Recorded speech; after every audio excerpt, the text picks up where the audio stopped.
Olá, meus amigos e amigas, vamos iniciar a gravação do vídeo 3 do nosso curso Técnicas de Negociação, dentro do Programa de Desenvolvimento Gerencial.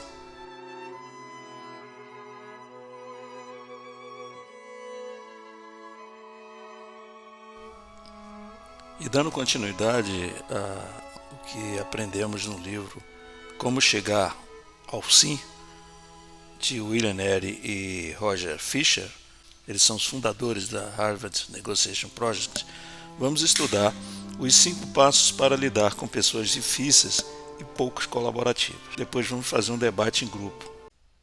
Neste vídeo vou compartilhar 5 passos práticos retirados do livro.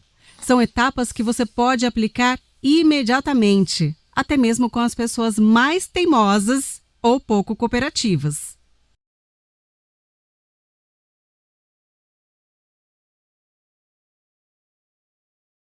Etapa 1. Não reaja. Vá para a sacada. O que costumamos fazer quando enfrentamos uma situação difícil?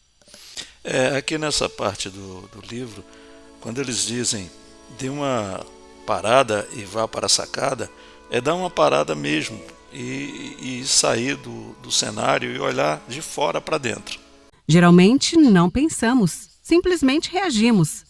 Pergunte ao marido por que ele está gritando e ele dirá, porque ela está gritando. Pergunte à esposa o mesmo e ela responderá, porque ele está gritando. Nós geralmente reagimos de 3 maneiras típicas. 1. Contra-atacar. Quando alguém te ataca, você só quer revidar. 2. Render-se.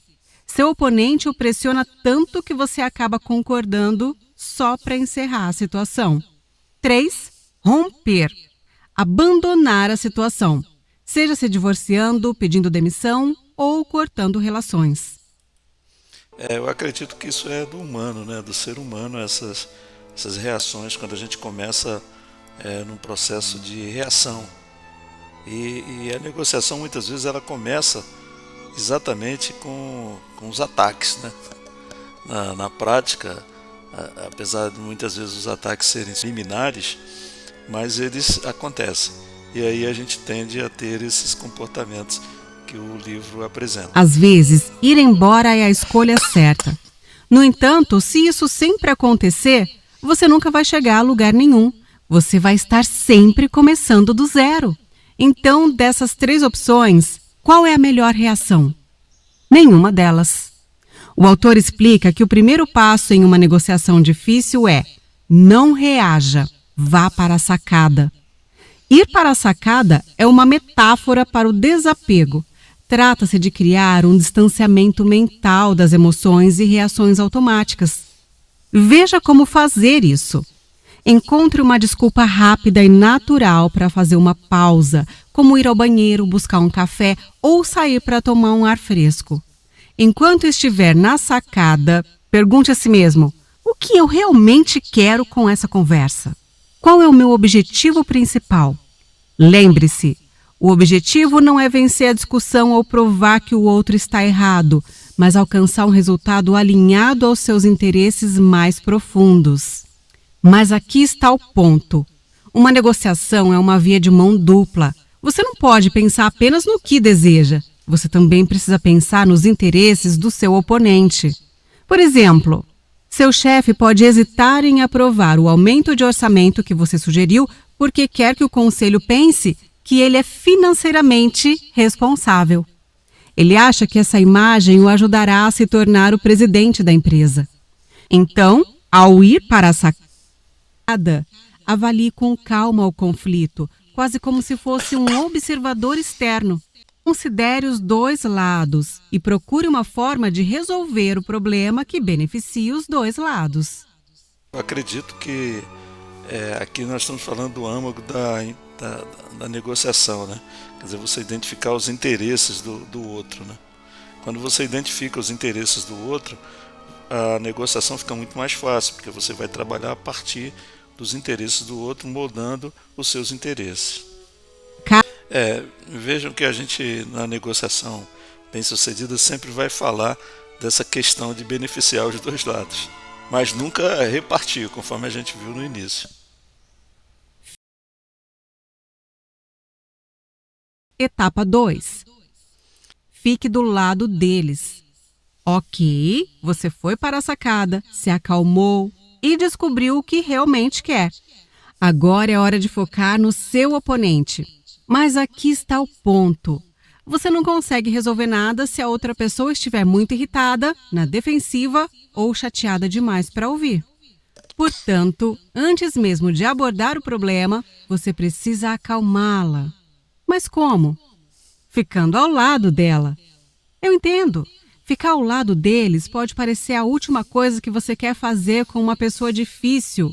Mas aqui está a questão. Também é a última coisa que eles esperam que você faça. É por isso que funciona tão bem. Se você quer que a pessoa ouça você, comece ouvindo o que ela tem a dizer. Se quer que concorde com você, comece concordando com ela sempre que possível. Aqui estão 4 dicas práticas para fazer isso. Isso é uma coisa muito importante, né? Quer dizer, você ir para a sacada e você ouvir o outro lado, né? Você não reagir. Eu me lembro que um dos processos de negociação mais duros que eu tive foi com o Sindicato dos Trabalhadores em São Paulo. E na primeira reunião foi um bombardeio, né? O pessoal do sindicato mostrou muitas emoções, descontentamentos com os negociadores anteriores. Como nós nos colocamos numa posição de ouvir, acalmaram-se os ânimos.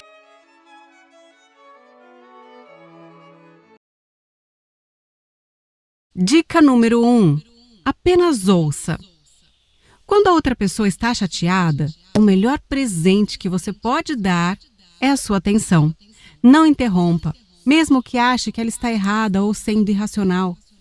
Quando ele ou ela terminar de falar, pergunte calmamente se há algo mais que a pessoa gostaria de acrescentar. Incentive ela a compartilhar tudo que está incomodando, com frases como "entendo", "continue" ou "e o que mais aconteceu?". Depois de ser ouvido, seu oponente provavelmente estará mais tranquilo, racional e mais aberto a ouvir o que você tem a dizer. Negociadores eficazes ouvem muito mais do que falam. E aqui está o mais importante: ouvir. Então isso é uma coisa que a gente vem abordando no PDG desde o início, né? A importância de saber ouvir. Porque quando você ouve a outra parte, quando você ouve o oponente, digamos assim, o subordinado, o cliente, você se municia de informações para poder fazer o contra-ataque. A importância de ouvir no processo de negociação é muito importante, principalmente nesse momento de reação. Ouvir não significa concordar. Você não está dizendo, você está certo, mas sim, eu entendo como você se sente. Essa diferença sutil cria confiança e reduz a tensão. Dica número 2. Peça desculpas sempre que necessário. Essa é uma coisa muito simples de se fazer, mas muitas vezes nos esquecemos disso em uma negociação. Digamos que você perdeu um prazo ou entregou um produto com defeito e agora está entrando em uma negociação. Seu oponente está chateado. Antes de mais nada, comece pedindo desculpas. Diga, sinto muito, eu errei.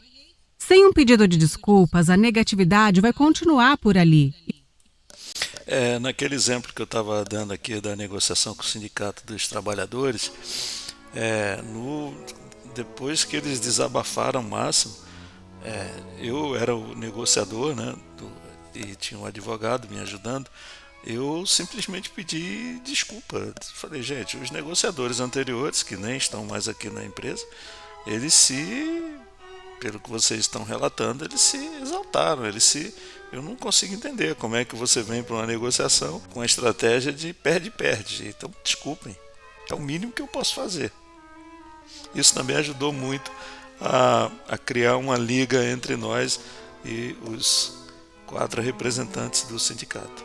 Ao pedir desculpas, você dissipa a negatividade e ajuda a outra pessoa a mudar o foco e se concentrar na solução. Não se preocupe, pedir desculpas não faz você parecer fraco. Pelo contrário, mostra a sua força. Dica número 3. Mostre respeito ao seu oponente. Uma maneira simples de fazer isso é reconhecer sua autoridade e competência. Suponha que você esteja tentando persuadir um chefe difícil a mudar de ideia sobre um problema no trabalho. Ele pode sentir que você está desafiando sua autoridade ou competência. Nessa situação, ele reagirá se tornando ainda mais resistente ao que você tem a dizer. Para tranquilizá-lo e mostrar que você não o está desafiando pessoalmente, comece dizendo algo como: "Você é o chefe" ou "Eu respeito sua autoridade". Dica número 4. Ainda com relação àquele exemplo, né, que eu estava dando da negociação com o sindicato, que foi uma negociação que terminou brilhantemente com uma economia de quase 5 milhões de reais para a empresa. Esse aspecto dessa dica aí que foi dada foi muito importante, né, porque a gente respeitou, partiu do princípio que eles eram o sindicato, né, os representantes do sindicato, que tinham poder de... Na realidade, essa negociação era para obter do sindicato a anuência de nós não recolhermos o FGTS, o INSS e parte do imposto de renda no pagamento do PLR, da participação dos resultados da empresa anual, que era uma empresa grande, com 10 mil funcionários. E isso é muito importante, a gente respeitar o outro também, né? Mesmo que não concorde, mesmo que haja divergência, mesmo que não goste até do cara, né? Mas a gente tem que aprender a respeitar. Diga sim e em vez de mas. Agora que você acalmou seu oponente, é hora de expor sua perspectiva sem provocar uma briga. O segredo? Evite dizer mas. Por exemplo, se um cliente disser: "O preço está muito alto", é tentador responder com: "Mas nosso produto é da melhor qualidade". Em vez disso, tente: "Sim, você está certo. Nosso preço é mais alto mesmo. E isso acontece porque usamos materiais de primeira linha para garantir a melhor qualidade". Consegue ver a diferença? É muito simples, né? As coisas simples têm um efeito muito maior. Ao trocar mas por sim e, você reconhece o ponto de vista da outra pessoa e acrescenta a sua perspectiva, sem fazer com que ela se sinta errada.